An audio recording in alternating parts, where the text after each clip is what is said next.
On this video, I'm going to read the Hebrew and the Septuagint and the Vulgate and basically see the comparison of the three. So we begin with the Hebrew. We're looking at the divine shepherd and divine host. Psalm 23 then reads, Mizmor LeDavid, a psalm of David. I'm reading in Hebrew first, then the Septuagint, then the Latin.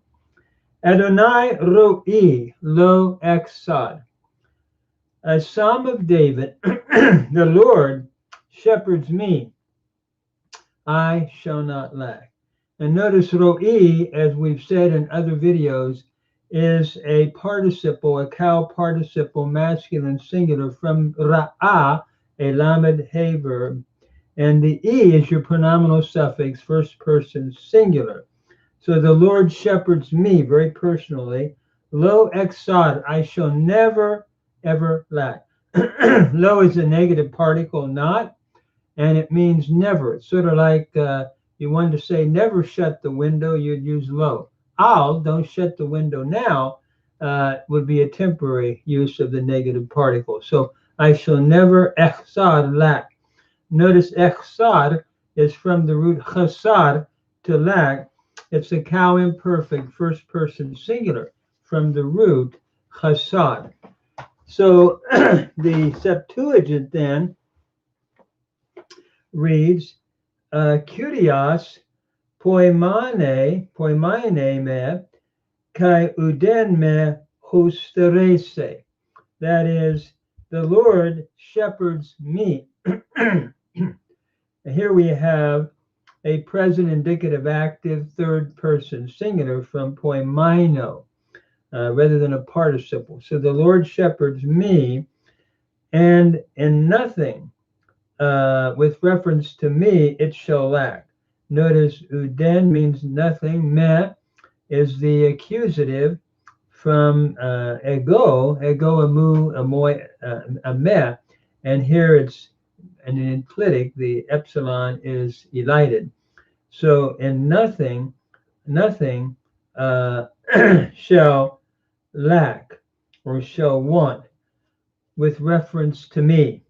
And notice husterese is your future indicative active, third person singular from hustereo. So the Hebrew has the cow imperfect first common singular, whereas the Septuagint renders it with the third person singular of the future indicative active of hustereo. And nothing shall lack with reference to me.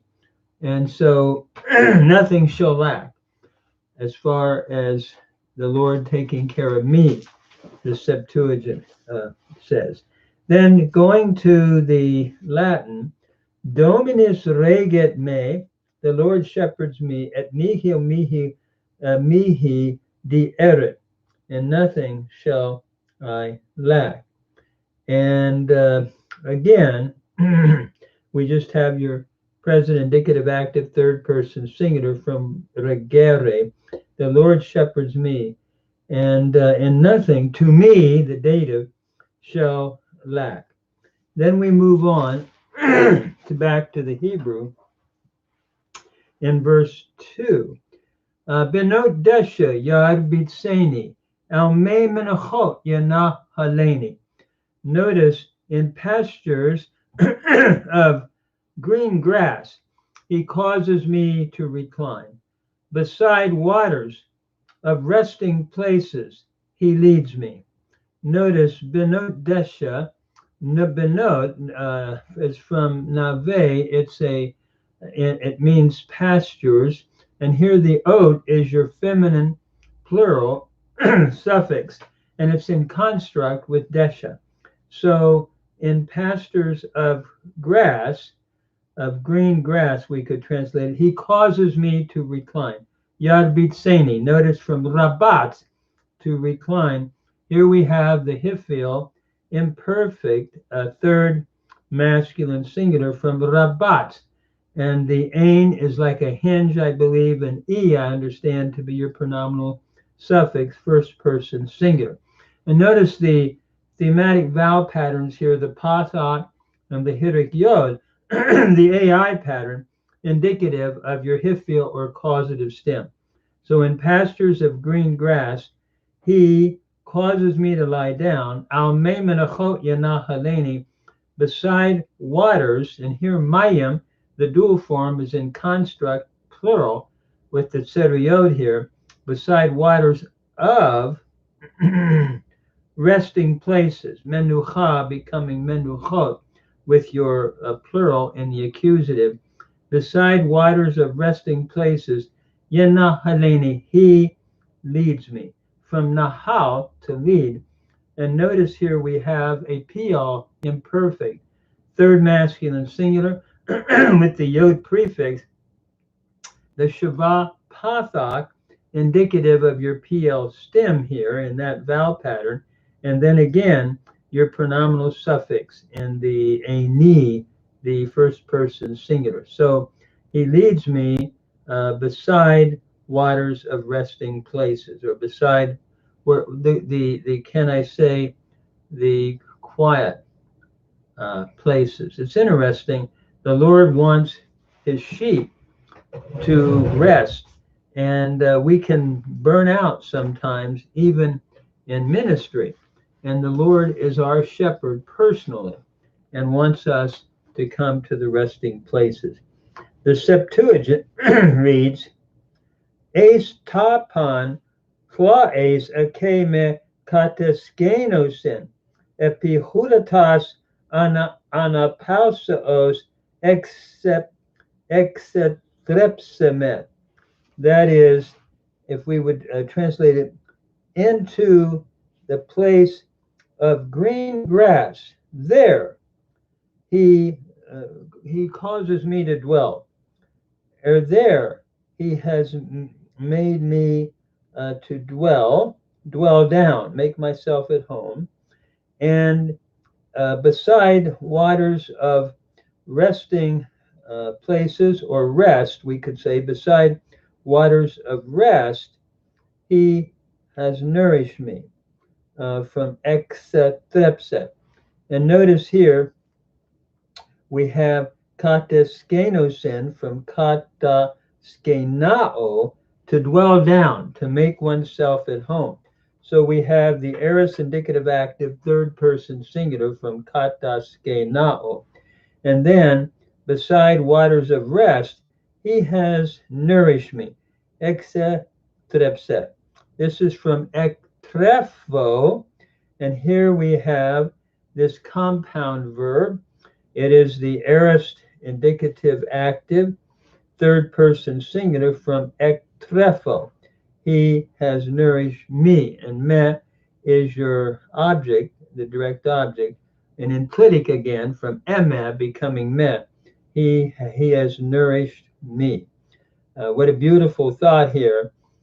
Beside waters of rest, he nourishes me, David is saying in this translation, and it's from ektrepho, and to nourish. Notice here, ektrepho be changes to x in this compound verb, and we have the epsilon prefix before trepset. So he has nourished me. It is interesting here, if you have exa trepso, and you have your phi and your sigma, the two coalesce and change to a psi in that aorist tense. So then, in comparing with the Hebrew, notice he causes me, or in pastures of green grass, he causes me to recline. In a place of green grass, there he has made me to dwell. Notice here we have your aorist indicative active, whereas in the Hebrew it's a hifil, imperfect third person singular from rabat, with your pronominal suffix. And here, he has made me to dwell down. We just have the aorist then being used here, looking at sort of a summary statement of what the Lord does. And then he has nourished me. I like that where the Hebrew reads, "Yenahaleni," he leads me besides waters of resting places. Where the Septuagint reads, he nourishes me. That is, beside waters of rest, he has nourished me. And we have the aorist indicative active, as we said, third person singular from ektrepho, where in the Hebrew we have the PL, imperfect, third masculine singular from lahal. So it's interesting moving from lead to the idea of nourishing me.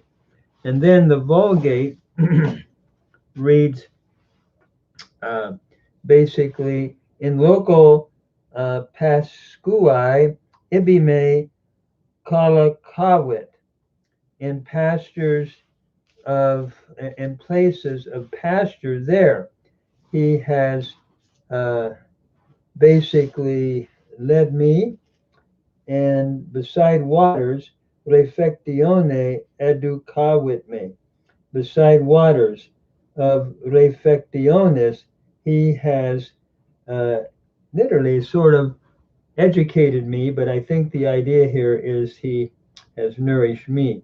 Here we have the perfect indicative active third person singular from educare.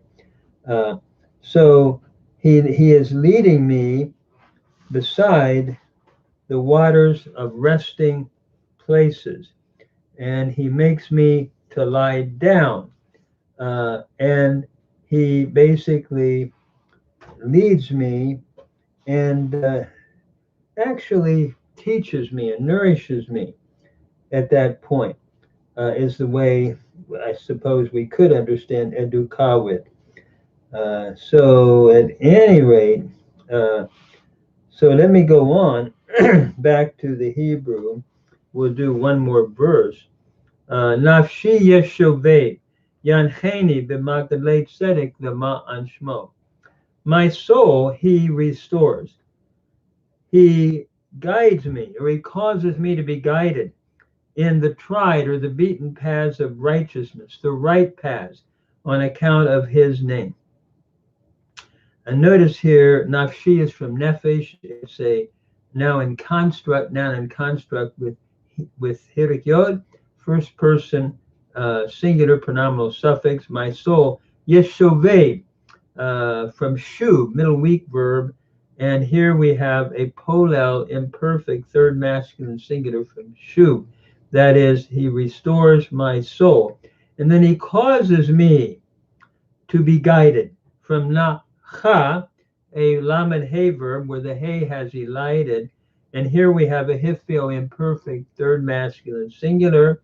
He causes me to be guided, and we have the e here, the pronominal suffix first person singular.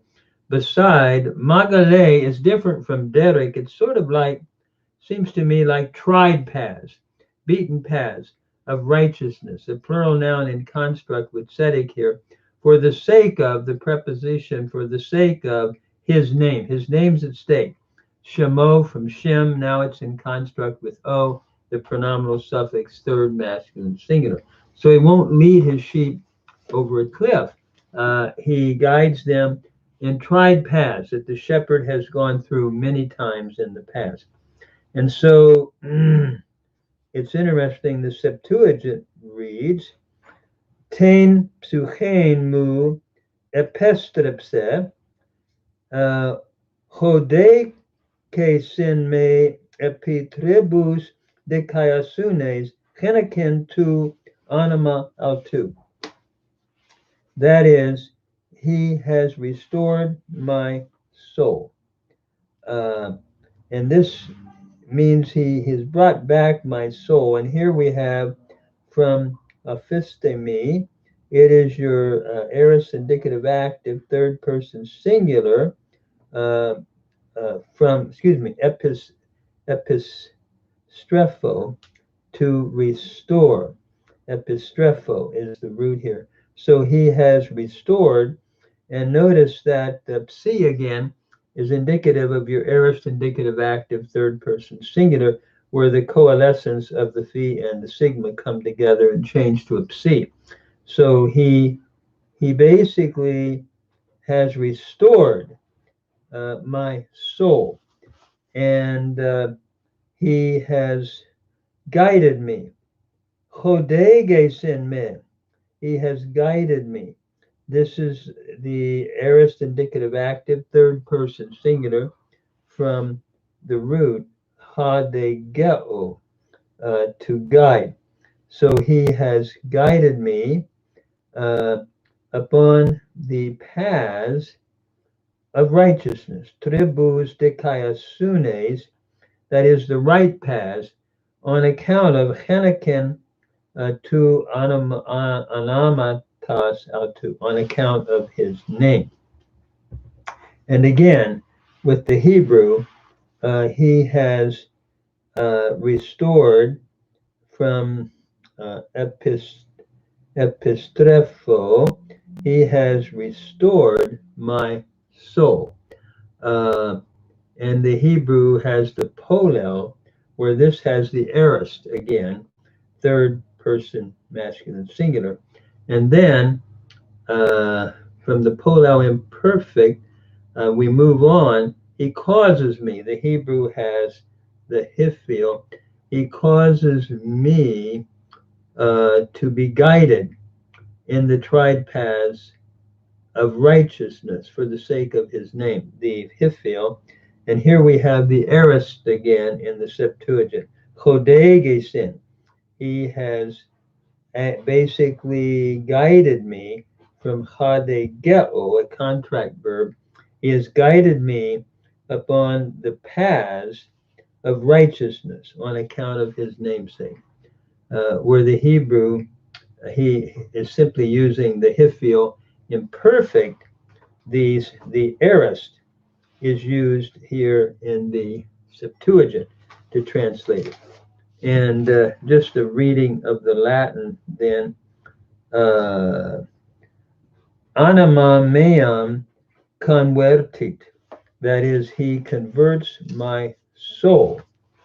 It's interesting. We have the idea of conversion, and that fits well with the Hebrew, which is shuv, which is actually has the idea of making about face, I should say, of conversion. And so I think that's a fair translation of that. And the Latin Vulgate, convertit, he has, or he converts, or he has converted my soul, and then he has led me in the paths of justit. In other words, deduxit me super semitas justitiae. That is, he has led me over the paths over the right paths, literally of justice, but I think here it's looking at the right paths, the genitive singular of a first with the ai suffix. And then he has led me.